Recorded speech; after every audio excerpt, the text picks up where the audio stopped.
नमस्कार दोस्तों, स्वागत है आपका टेकी ट्यूजडेज हिंदी के एक और नए एपिसोड में। मैं हूं आपका होस्ट एस रवि कुमार। टेकी ट्यूजडेज हिंदी एक साप्ताहिक शो है जहां मैं आपके टेक और करियर से जुड़े हुए सवालों का जवाब देता हूं।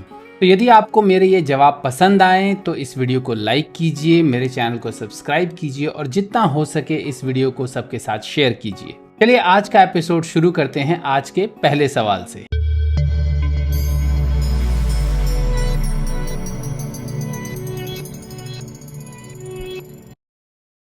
आज का पहला सवाल है अमान का। वो पूछते हैं, what is Amazon web service? What are the prerequisites to learn AWS?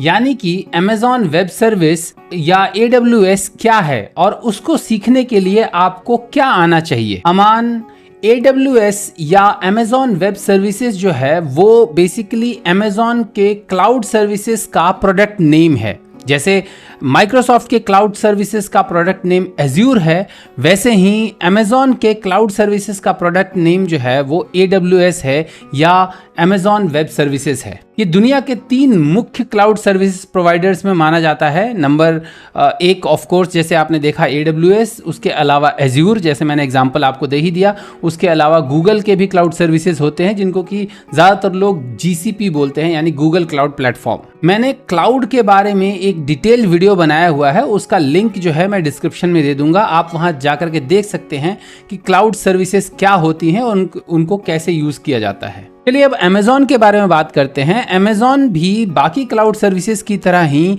3 मुख्य तरह की क्लाउड सर्विसेज प्रोवाइड करता है। पहला है इंफ्रास्ट्रक्चर एज ए सर्विस या IaaS, यानी कि यहाँ पर आप जो है क्लाउड में इंफ्रास्ट्रक्चर बना सकते हैं, जैसे कि वर्चुअल मशीन, वर्चुअल नेटवर्क, अपना वर्चुअल प्राइवेट नेटवर्क, पूरा जो डिप्लॉयमेंट है, पूरे जो अपने सर्वर्स हैं वो सारे आप क्लाउड में यानी कि Amazon वेब सर्विसेज के क्लाउड में बना सकते हैं with the help of AWS या Amazon वेब सर्विसेज के IaaS सर्विसेज के थ्रू। दूसरी सर्विस जो है Amazon की, दैट इज PaaS या प्लेटफॉर्म एज ए सर्विस, जहां पर कि Amazon जो है वो एक तरह से प्लेटफॉर्म देता है ऑलरेडी जो बंडल सर्विसेज अवेलेबल होती हैं उनकी। जैसे कि आप Amazon में RDBMS या रिलेशनल डेटाबेस जो है वो मैनेज कर सकते हैं। जैसे आप मैनेज डेटाबेस जो RDBMS मैनेज डेटाबेस जो है वो Amazon में खरीद सकते हैं, या NoSQL के मैनेज डेटाबेस खरीद सकते हैं। जो सर्विसेज का नाम एग्जैक्टली मुझे याद नहीं, बिकॉज मैं बहुत ज़्यादा Amazon की सर्विसेज यूज़ नहीं करता, लेकिन आई थिंक Amazon RDBMS या RDMS कुछ इस तरीके का है जिसमें कि आपको रिलेशनल डेटाबेस की सर्विसेज मिलती हैं, जैसे कि MySQL, SQL सर्वर या आपका पोस्टग्रेज। ये सारे जो डेटाबेसेस हैं ये मैनेज्ड के तौर पर यानी प्लेटफॉर्म एज ए सर्विस, यानी कि इनको मैनेज करने का सारा काम जो है वो Amazon करता है। आपको बस वहां पर जाकर के डेटाबेस खरीदना होता है कि आप वहां पर एक डेटाबेस का सर्वर ले लीजिए या 2 डेटाबेस का सर्वर ले लीजिए और फिर आप उसमें डेटाबेस बनाइए, उसको स्केल अप, स्केल डाउन या उसके परफॉर्मेंस को मेंटेन करने का सारा काम जो है वो Amazon करता है। उनके रेगुलर OS अपग्रेड्स या जो बाकी जो भी चीज़ें हैं सर्वर मेंटेनेंस का, वो सारा काम जो है वो Amazon करता है। आपको बस वहां पर जाकर के डेटाबेस सर्वर खरीदना है। So that is basically platform as a service. उसी तरह अगर आप किसी वेबसाइट को होस्ट करते हैं तो वेबसाइट होस्ट करने के लिए भी आपका Amazon की एक सर्विस है जिसको शायद बीनस्टॉक सर्विस कहते हैं, जो कि बेसिकली आप किसी भी लैंग्वेज या किसी भी फ्रेमवर्क के जो सपोर्टेड फ्रेमवर्क्स हैं, मोस्ट ऑफ द केसेस में आई थिंक .NET सपोर्टेड है, PHP सपोर्टेड है, उसके अलावा आई थिंक जावा भी सपोर्टेड है। सो जो मेजर जो सपोर्टेड फ्रेमवर्क्स हैं उन सपोर्टेड फ्रेमवर्क्स की वेबसाइट्स आप डायरेक्टली बीनस्टॉक पे जाकर के होस्ट कर सकते हैं, और उसके जो होस्टिंग के जो चार्जेस होते हैं वो बेसिकली नॉर्मल शेयर्ड होस्टिंग के तरह ही होते हैं। थोड़े कॉस्टली होते हैं ऑफ कोर्स, क्योंकि क्लाउड है और Amazon है, ब्रांड नेम है, इस वजह से। लेकिन बेसिकली ये प्लेटफॉर्म एज ए सर्विस है कि आपको कुछ भी नहीं करना, आपको अपना वेब सर्वर नहीं खरीदना, आपको अपनी मतलब जो अपना सर्वर मेंटेन नहीं करना, नेटवर्क मेंटेन नहीं करना, आपको सीधे वहां पर जाकर के अपनी एक वेबसाइट खरीदनी है, बीनस्टॉक की वेबसाइट खरीदनी है और उस पर जो सपोर्टेड फ्रेमवर्क है उसके वेबसाइट को कोड को डिप्लॉय कर देना है और आपको रन करना है। So that is basically platform as a service. So platform as a service में जैसे आपको मैंने बताया, बीनस्टॉक जो है वो वेबसाइट्स के लिए है, डेटाबेसेस के लिए जैसे मैंने बताया कि Amazon RDBMS करके सर्विस है, NoSQL डेटाबेसेस के लिए भी इसी तरह की कोई सर्विस है। तीसरी सर्विस जो Amazon प्रोवाइड करता है AWS में, that is called as software as a service. Ideally तो इन सारी चीज़ों को जो हम ये सारी चीज़ें क्लाउड में प्रोवाइड करते हैं, इसको भी हम सॉफ्टवेयर एज ए सर्विस ही कहेंगे। लेकिन इन टर्म्स ऑफ अगर हम और ज़्यादा माइन्यूटली जाएं तो सॉफ्टवेयर एज ए सर्विस हम उस सर्विसेज को कहते हैं जो कि जहाँ पर कि हमें एक सॉफ्टवेयर यूज़ करने को मिलता है। फॉर एग्जाम्पल जैसे मैं बताऊँ कि Amazon का S3 स्टोरेज। सो S3 स्टोरेज क्या है, वो एक बेसिकली एक स्टोरेज सर्विस है।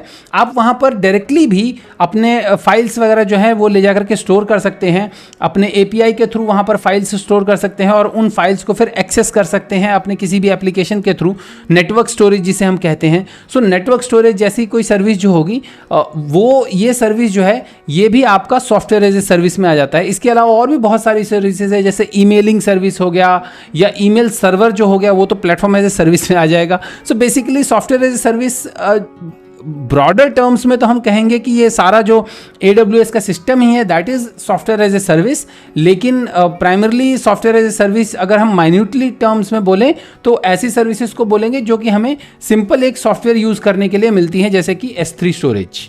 अब आते हैं आपके दूसरे पार्ट पे, सवाल के दूसरे पार्ट पे कि इनको सीखने के लिए प्रीरिक्विजिट्स क्या क्या हैं। तो देखिए, इनको सीखने के लिए प्रीरिक्विजिट्स वही हैं जो कि आपको किसी भी कंप्यूटर सर्विस के या सॉफ्टवेयर को यूज़ करने के लिए चाहिए होते हैं। यानी कि आपको इन चीज़ों के बारे में फॉर एग्जांपल जैसे अगर मैं IaaS की बात करूँ, इंफ्रास्ट्रक्चर एज ए सर्विस की बात करूँ, तो अगर आपको इंफ्रास्ट्रक्चर एज ए सर्विसेज को यूज़ करना है तो उनको यूज़ करने के लिए आपको ऑलरेडी इंफ्रास्ट्रक्चर्स के बारे में पता होना चाहिए कि वर्चुअल मशीन्स क्या होते हैं, नेटवर्क्स कैसे सेटअप करते हैं, ये सारी चीज़ें आपको पता होनी चाहिए। फिर उसके अगर आपको लोकली ये सारा काम करना आता है तो आप बड़े इजीली Amazon की डॉक्यूमेंटेशन को फॉलो करके आप वर्चुअली क्लाउड में भी ये सारी चीज़ें कर सकते हैं। सेम केस जो है वो डिप्लॉयमेंट के साथ भी है कि अगर आपको पता है कि हाँ भाई डेटाबेस कैसे बनाते हैं या डेटाबेस के साथ कनेक्ट करके कैसे डेटाबेस को यूज़ करते हैं, तो आप ये सारा काम AWS पर भी कर सकते हैं। आपको उसके लिए जस्ट आपको डॉक्यूमेंटेशन फॉलो करना होता है। सो प्रीरिक्विजिट जो है वो ये है कि जो भी सर्विसेज आप यूज़ कर रहे हैं Amazon का, उस सर्विस का जो मेन डोमेन है उसके बारे में आपको पता होना चाहिए। जैसे इंफ्रास्ट्रक्चर एज ए सर्विस की बात अगर हम करें तो आपको लोकल में भी आपको पता होना चाहिए कि VMs क्या होते हैं, हम कैसे VMs बनाते हैं, VMs में नेटवर्किंग कैसे करते हैं। बस Amazon पे ये सारा कुछ करने के लिए Amazon का थोड़ा बहुत जो सिंटेक्स या कमांड्स होंगे वो आपको देखने पड़ेंगे जो कि उसके डॉक्यूमेंटेशन से पता चलेंगे। इसके अलावा और कोई प्रीरिक्विजिट नहीं है। लेकिन यदि आप सोचते हैं कि Amazon वेब सर्विसेज से रिलेटेड या Amazon वेब सर्विसेज को मैनेज करने के लिए आपको जॉब चाहिए, तो उस जॉब के लिए आपको प्रॉपर कोई कोर्स करना पड़ेगा। और उस कोर्स का कोई प्रीरिक्विजिट नहीं है ऑफ कोर्स। उस कोर्स के लिए ऑफ कोर्स आपको जो इंस्टीट्यूट है वो ही बेहतर जानकारी दे पाएंगे और वो आपको उस कोर्स में सब कुछ सिखाएंगे कि Amazon वेब सर्विसेज में क्या क्या चीज़ें करनी चाहिए या नहीं करनी चाहिए। और ऑफ कोर्स Amazon के सर्टिफिकेशंस भी हैं। I think associate, Amazon associate करके कुछ है, Amazon आर्किटेक्ट करके भी सर्टिफिकेट है। सो ये सारे सर्टिफिकेशंस भी हैं। लेकिन जैसा कि मैं हमेशा कहता हूँ अपने हर वीडियो में कि सर्टिफिकेशन जो है वो आप खुद से मत कीजिए, वो आप तभी कीजिए जब आपको कंपनी उस चीज़ को स्पॉन्सर करे। सो अगर आप खुद से करना चाहते हैं तो खुद से करने के लिए कोई प्रीरिक्विजिट नहीं है। खुद से आप अगर Amazon वेब सर्विसेज को यूज़ करना चाहते हैं तो बेस्ट है कि आप डॉक्यूमेंटेशन फॉलो करके और आप उसको यूज़ कर सकते हैं।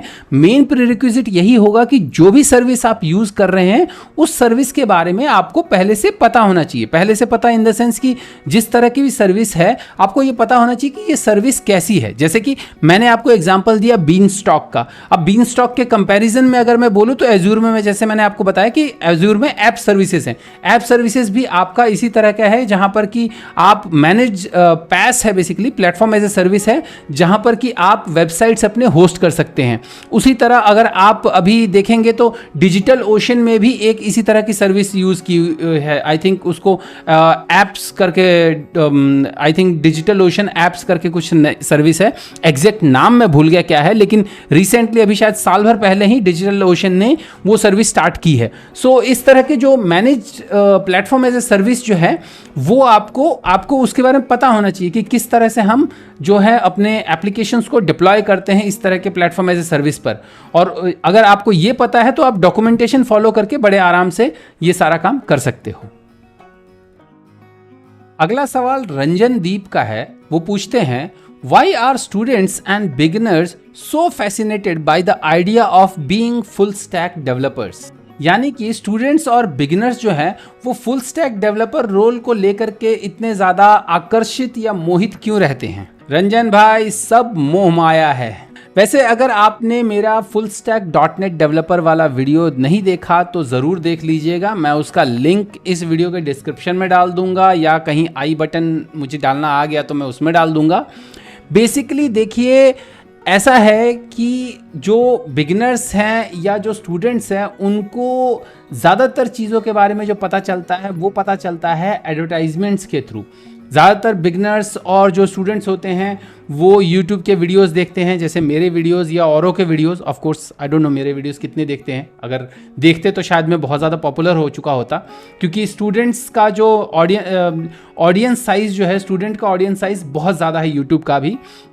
सो स्टूडेंट्स और बिगिनर्स जो हैं वो जो भी देखते हैं, जो भी कंज्यूम करते हैं, मीडिया कंज्यूम करते हैं, हर जगह पर उनको आजकल की डेट में ये जो है kind of full stack developer जो है एक तरह से कीवर्ड बन गया है, और इस कीवर्ड की बहुत ज़्यादा वैल्यू है। मतलब अगर आप SEO के टर्म्स में बात करें तो फुल स्टैक डेवलपर का CPM जो है वो बहुत ज़्यादा है, कॉस्ट पर पता नहीं क्या होता है यार, जो भी है मतलब। लेकिन बेसिकली फुल स्टैक डेवलपर एक जो कीवर्ड है ये बहुत ज़्यादा पॉपुलर हो चुका है। सो एडवर्टाइजमेंट्स वगैरह बहुत ज़्यादा देखते हैं, इसीलिए ये बहुत ज़्यादा फैसिनेटेड हो जाते हैं। जैसे कि आप किसी भी ब्रांड का जब एडवर्टाइजमेंट बहुत ज़्यादा देखते हैं तो आपको लगता है कि हाँ यार ये तो बहुत मतलब आपका बहुत अच्छी चीज़ है, और लगता है कि हाँ भाई हर जगह आपको एड्स आते हैं कि हाँ हमारा कोर्स करके हम आपको फुल स्टैक डेवलपर बना देंगे और आप इतनी सैलरी कमाएंगे, उतनी सैलरी कमाएंगे। सो फैसिनेशन सिर्फ फुल स्टैक डेवलपर रोल से नहीं है, फैसिनेशन उस सैलरी से भी है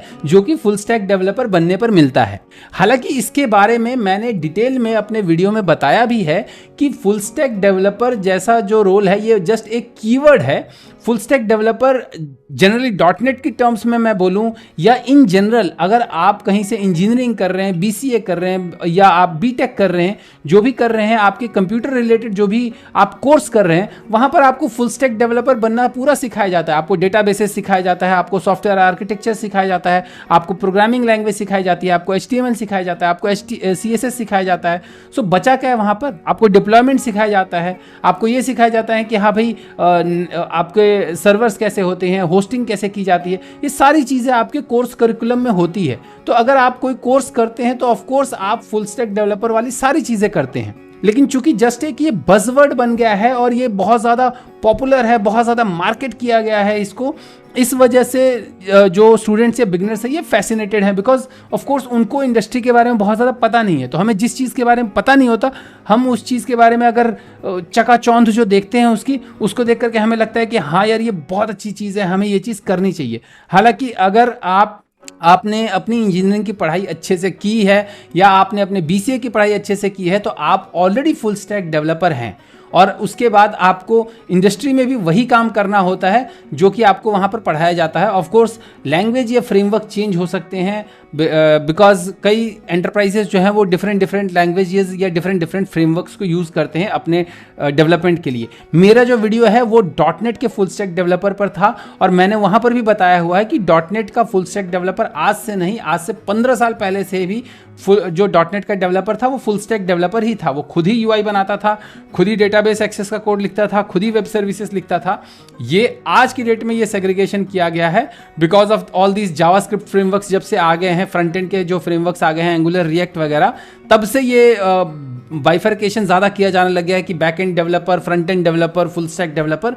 अदरवाइज अगर आप ASP.NET के वेब फॉर्म्स डेवलपर की बात करें तो ASP.NET का वेब फॉर्म्स डेवलपर या ASP.NET MVC का जो डेवलपर है वो हमेशा से फुल स्टैक डेवलपर ही रहा है। तो मेरे ख्याल से इस क्यों का जवाब सिर्फ यही है कि ये जो बड़े बड़े एडवर्टाइजमेंट्स आते हैं, ज़्यादातर अगर आप कोई भी प्रोग्रामिंग रिलेटेड वीडियो देखते हैं तो इन सब वीडियो से पहले जो एडवर्टाइजमेंट्स आते हैं डिफरेंट प्लेटफॉर्म्स पर, ये उन एडवर्टाइजमेंट से चकाचौंध होकर के और उनमें बताई हुई सैलरी से चकाचौंध होकर के इसकी तरफ ज़्यादा आकर्षित और मोहित हो जाते हैं।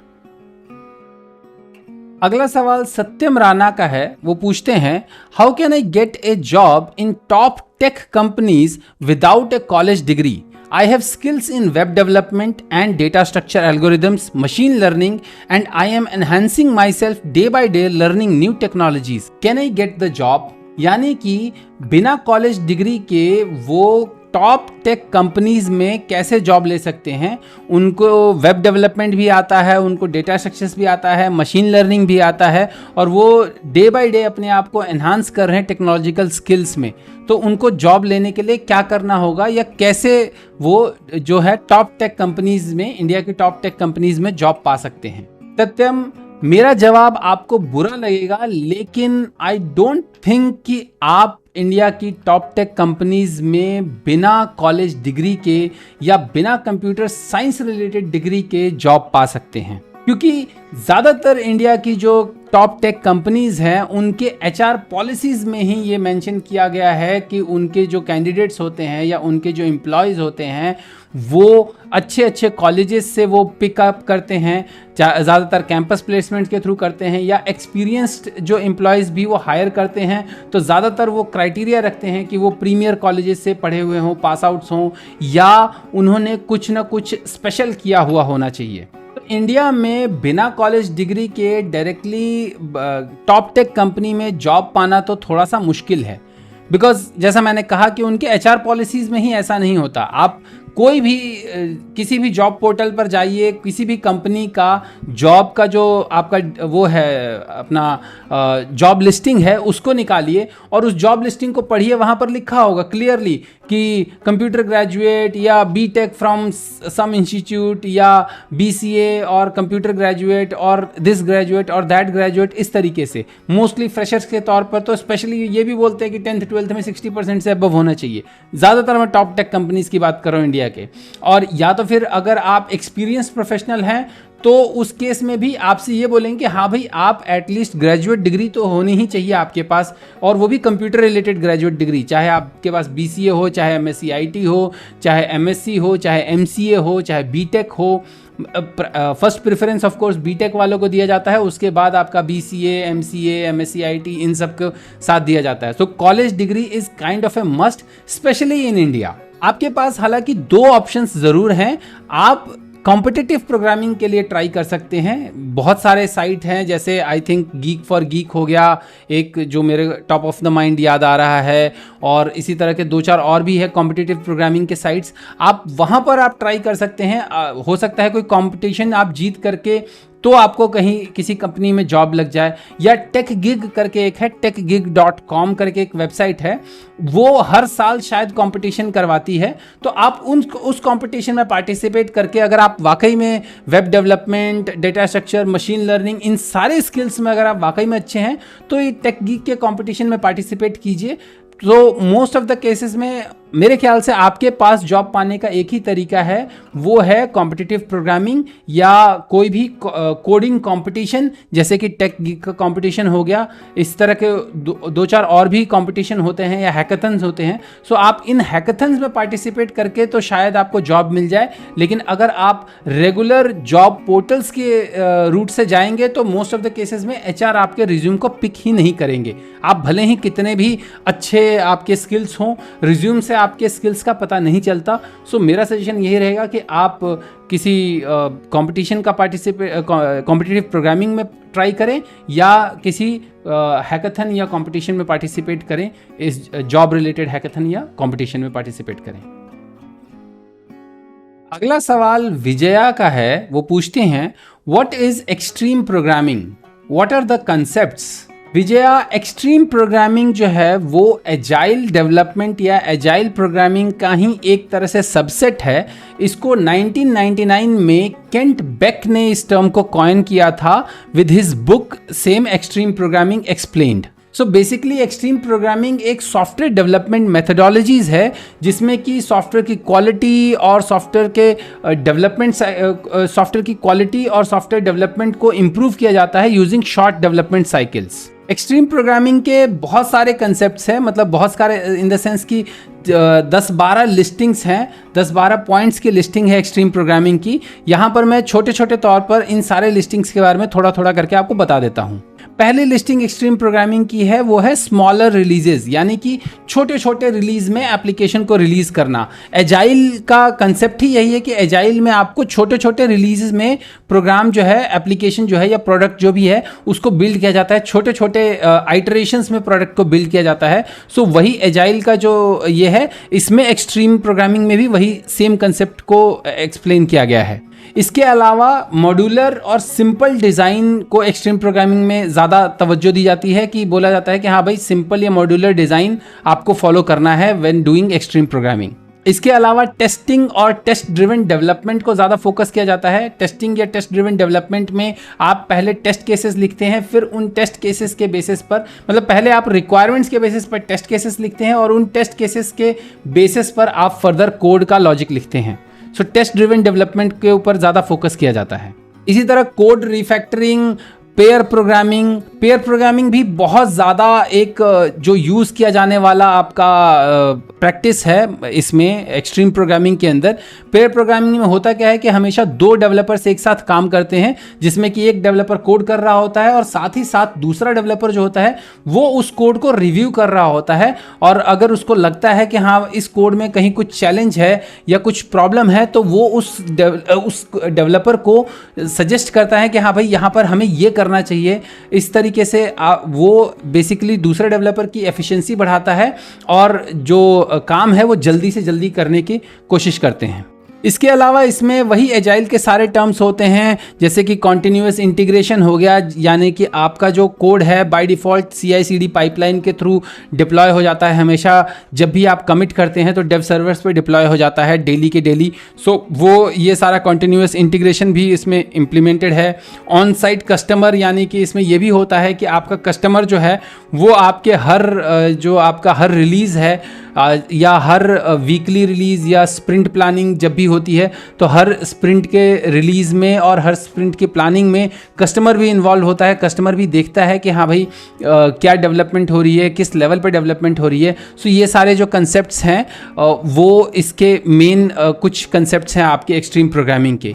एक और कंसेप्ट है आपका कि कोडिंग स्टैंडर्ड फॉलो करने का, कि आपको सर्टेन स्टैंडर्ड होते हैं। हालांकि जो आपका बेसिकली एक्सट्रीम प्रोग्रामिंग में किया ये गया है कि आपके जितने भी बेस्ट प्रैक्टिसेस हैं इन जनरल सॉफ्टवेयर डेवलपमेंट के, जो बेस्ट प्रैक्टिसेस हैं उनको एजाइल के साथ मर्ज करके और उसको जो एक्सट्रीम लेवल पर करके नाम दे दिया गया है कि हाँ भाई एक्सट्रीम प्रोग्रामिंग। सो आइडियली ये एजाइल का ही एक वर्जन है, बस इसमें मेन जो चीज़ है वो प्रैक्टिस में जो यूटिलाइजेशन जो होता है उसमें मेन जो आइडेंटिफिकेशन होता है एक्सट्रीम प्रोग्रामिंग का वो पेयर प्रोग्रामिंग के थ्रू होता है। कि हाँ अगर आप पेयर प्रोग्रामिंग कर रहे हैं तो मोस्ट ऑफ द केसेस में बोलते हैं कि हाँ भाई एक्सट्रीम प्रोग्रामिंग कर रहे हैं। वहाँ पर हायरार्की वगैरह नहीं होती है, कोई स्क्रम मास्टर नहीं होता है, कोई टीम लीड नहीं होता है।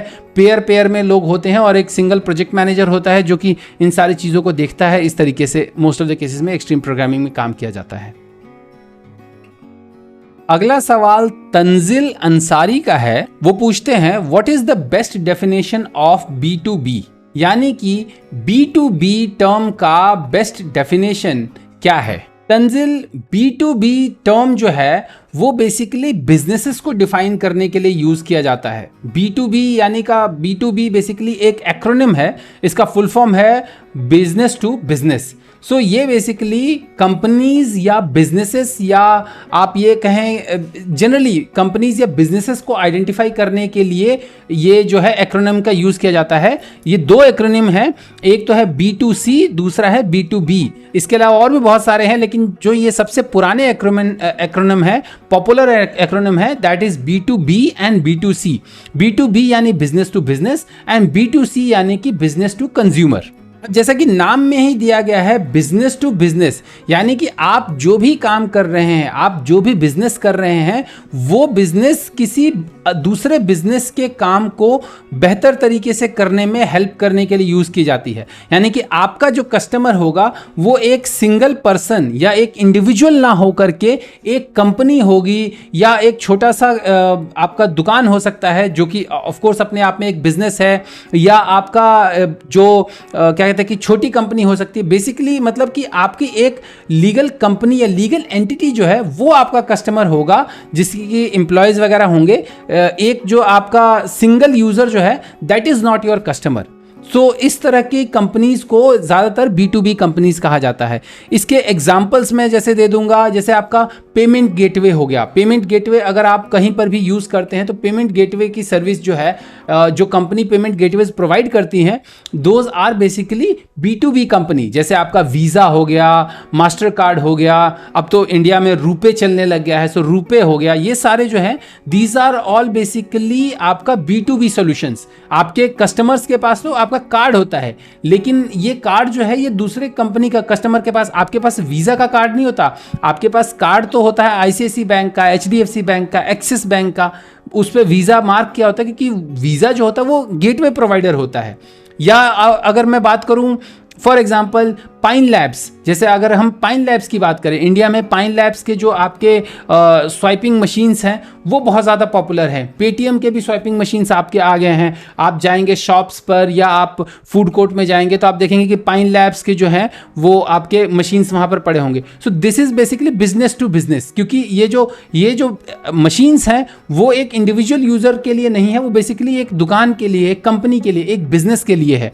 इसी तरह आपके ERP सॉल्यूशंस हो गए, HRMS सॉल्यूशन हो गए। HRMS मतलब आपके ह्यूमन रिसोर्स मैनेजमेंट सिस्टम जिसे हम कहते हैं, ताकि आपके जिसमें कि एम्प्लॉयज़ का पेरोल हो गया, एम्प्लॉयज़ के अटेंडेंस हो गया, पूरे एम्प्लॉय की काउंटिंग हो गई, एम्प्लॉय से रिलेटेड सारे रिकॉर्ड्स मैनेज करना हो गया, उसको हम कहते हैं HRMS या ह्यूमन रिसोर्स मैनेजमेंट सिस्टम। सो इस तरह की जो कंपनी हो गई, इन सब को जो है हम बेसिकली आप ये कहेंगे कि ये B2B सर्विसेज हैं या B2B कंपनीज हैं। जो कंपनीज ये सारी सॉफ्टवेयर्स या इस तरह के सॉल्यूशंस प्रोवाइड करते हैं उनको हम B2B कंपनीज कहते हैं। कई बार कुछ कंपनीज जो B2C होती हैं उनके भी B2B विंग होते हैं। फॉर एग्जांपल अगर मैं कहूं आप Gmail यूज़ करते हैं या आप माइक्रोसॉफ्ट का आउटलुक यूज़ करते हैं, ये वैसे तो B2C है डायरेक्टली, आप यानी इंडिविजुअली आप आउटलुक यूज़ कर सकते हैं, आउटलुक में अपना ईमेल बना सकते हैं, या आप ऑफिस 365 का सब्सक्रिप्शन यूज़ कर सकते हैं, या गूगल का सब्सक्रिप्शन आप इंडिविजुअली यूज़ कर सकते हैं। सो दैट इज़ आप एज ए इंडिविजुअल कस्टमर के तौर पर आपका ये B2C सर्विस हो गए।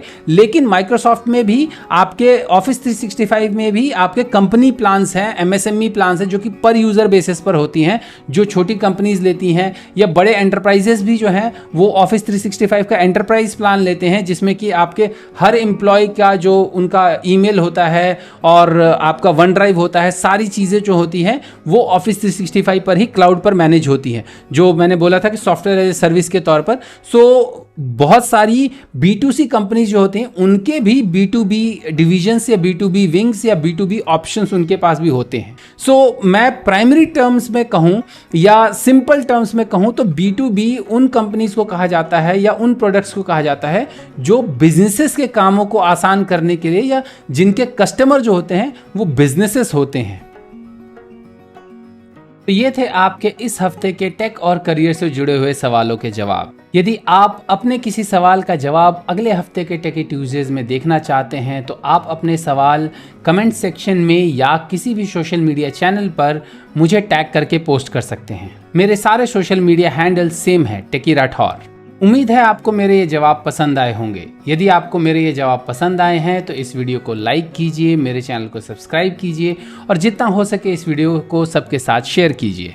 जल्द ही मिलते हैं मेरे अगले वीडियो में, तब तक के लिए अपना ख्याल रखिएगा। नमस्कार।